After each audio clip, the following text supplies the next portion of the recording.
Hello everyone, আসসালামু আলাইকুম। আশা করি ভালো আছেন, সুস্থ আছেন। তো ছোট্ট একটা ব্লগ নিয়ে চলে আসলাম। অনেকদিন ব্লগ ভিডিও করা হয় না। তো যাই হোক, একটা যেহেতু বাজারের ব্যাপারটা অনেকদিন যাবতই আমি দেই না।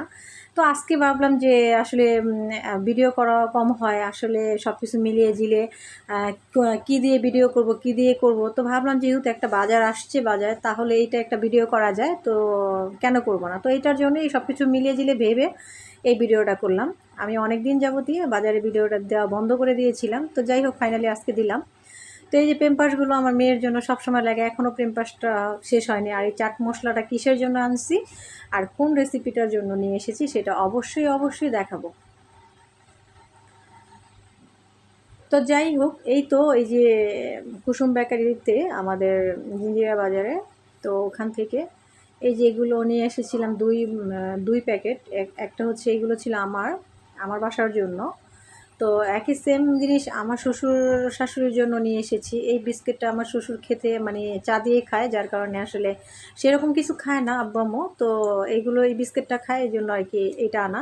তো এই যে আমারগুলো এগুলো রেখে দিচ্ছি। আর ওই যে আব্বুর যে ব্যাগটা আছে আব্বু আম্মুর জন্য যে আনলাম সেগুলো দেখাচ্ছি।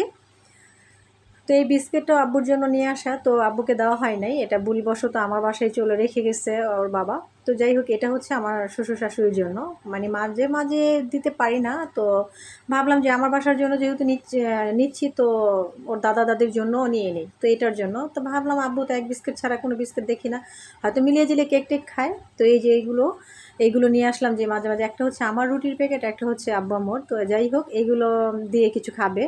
আর আব্বুর শরীরটাও তেমন একটা ভালো নাই, তেমন একটা মানে হার্ড খাবার খেতে চায় না, মানে খেতে পারে না বুকের ব্যথার জন্য। তো একটু লিকুইড খাবার হইলেই মনে হয় ভালো হয়। তো যাই হোক, এখানে আমি ভাবলাম যে রুটির প্যাকেটটা দিলে হয়তো চা দিয়ে বা দুধ দিয়ে এটা ভিজিয়ে খেতে পারবে, ওই হিসেব করে আমি একটু বড় প্যাকেটটা দিয়ে দিয়েছিলাম। তো যাই, তারপরে এই যে এক এক করে বস্তার ভিতরে কী কী আছে সবগুলোই দেখাচ্ছি। এই যে এই বিস্কিটটা, এটা নাকি যাদের ডায়াবেটিস আছে তাদের জন্য এই বিস্কিটটা অনেক বেটার, অনেক মজার। আর বিস্কিটটা খেতেও কিন্তু অনেক মজার। তো এই যে এই আমগুলো ছিল হাড়িভাঙ্গা আম, আমের দাম প্রচুর পরিমাণ বেড়ে গেছে। আমগুলো এত দাম, 120 টাকা কেজি নিয়েছে আমার কাছে। তো ফাইনালি আমার 110 টাকা দিয়েছে এই আমটা। তো 110 টাকা নাকি 100 টাকা নিয়েছে হাড়িভাঙ্গা আমটা। আর খেতে কিন্তু মিষ্টি ছিল, অনেক মজার ছিল।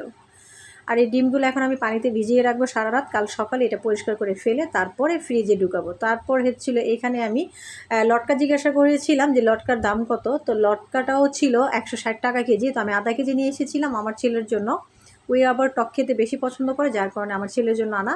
আর এই যে দেখেন, এইটা হচ্ছে কে কীভাবে চিনেন জানেন, এটার নাম হচ্ছে কাঠলিচু। এই কাঠলিচু এটুকের দাম হচ্ছে 30 টাকা, ভাবা যায়? তো যাই হোক, এইগুলো সব কিছু আমি গুছিয়ে গেছি, কিন্তু এখন কিন্তু রাত 1টা বাজে।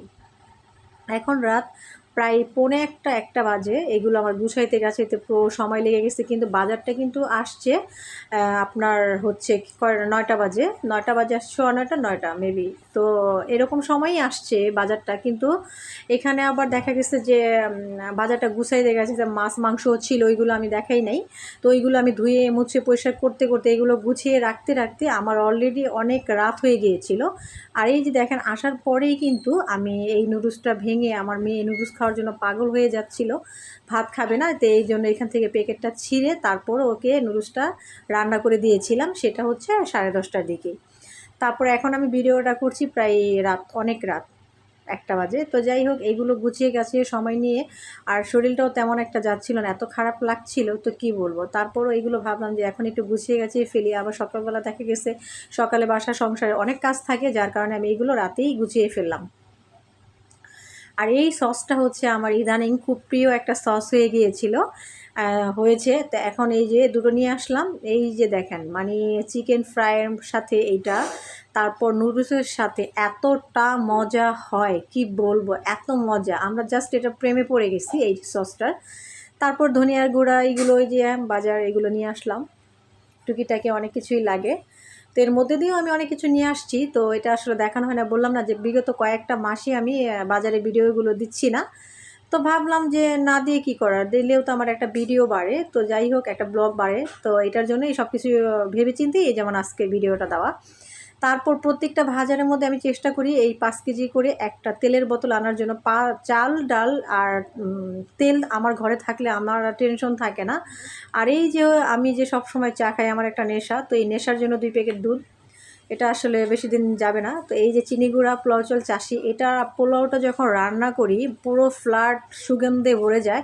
এই রান্নাটা আমার খুবই ভালো লাগে। এই পোলাও চাউলটা আসলে, যে পোলাও চাউলের যে একটা অথেন্টিক ফ্লেভার, সেটা এই চাষি পোলাও চাউল থেকেই আসে। তো যাই হোক, এটার জন্য আমি প্রতিবার চেষ্টা করি 4-5 কেজি আনার জন্য। তো এবার আমি 3টা আনেছি, অলরেডি 3টা আমার ঘরে আছে, যার কারণে আমি একটু 3 প্যাকেটই নিয়ে আসলাম। আর আটাও ছিল, তে আটার প্যাকেটও ছিল। তো এটার জন্য আমি 3 প্যাকেট আটা নিয়ে আসলাম। এর আগে যারা আমাকে আমার বাজারের ভিডিও দেখেছেন তারা অবশ্যই দেখেছেন যে আমার চাষি আটা, এই দুধ অনেকগুলো করে থাকে। তো এই যে ছিল আজকের বাজারগুলো। তো এটুকুই ছিল আজকের বাজার। আর এই ফাইনালি আমার মেয়ে আমার সাথে গিয়েছিল বাজারে। তো ও বলছে আমু যতবার যাবে, ও কেকের এত পাগল, ও আমার মেয়ে ফুচকা কেক এত পছন্দ করে কি বলবো।